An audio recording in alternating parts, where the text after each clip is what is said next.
Talking about the record, and even though you're, a three-piece, you've got hundreds of people working on that record. You've got a choir, multitude of mixers, engineers. Can you talk a little bit about the team that you put together for this release? Yeah. We decided to do it actually very in-house. We used a producer we'd worked with before, and also the same guy that did the demo recordings.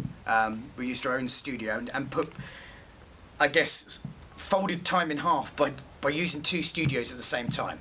And because we demoed everything so extensively, it meant that I could start vocals in another studio. They're about like 10 miles apart in the countryside, very local to me.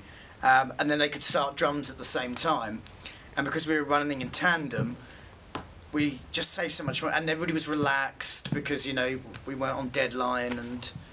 And yeah, and we decided to strip down the writing formula, and essentially the drummer wrote the keyboards as well, and then obviously Daniel, who's a bass player, new bass player, we actually found him by getting him down to play on the record.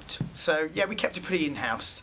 The female vocalist was married to, well, not married anymore, that's a longer story, to the producer.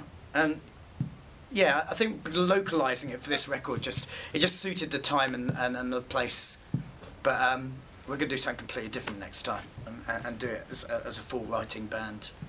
You have a female vocalist with you here. Is it the same who was on the album, or? No, she isn't actually. She's obviously / keyboardist as well. Lindsay. She's actually new just for this tour. She was essentially for the Cancelled American tour. But yeah, she's pretty fresh to the band, but she's fitted in perfectly, like another finger on a glove. A leather glove.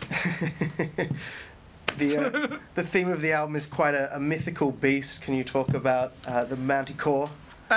Well, it was kind of seen as a figurehead of sort of British occupation in India, and the fact that there was a lot of provinces that felt the British Empire shouldn't be there, and so they satirised Queen Victoria and pictured her as this creature which is still ruminated to live, in desolate, remoter parts of Asia.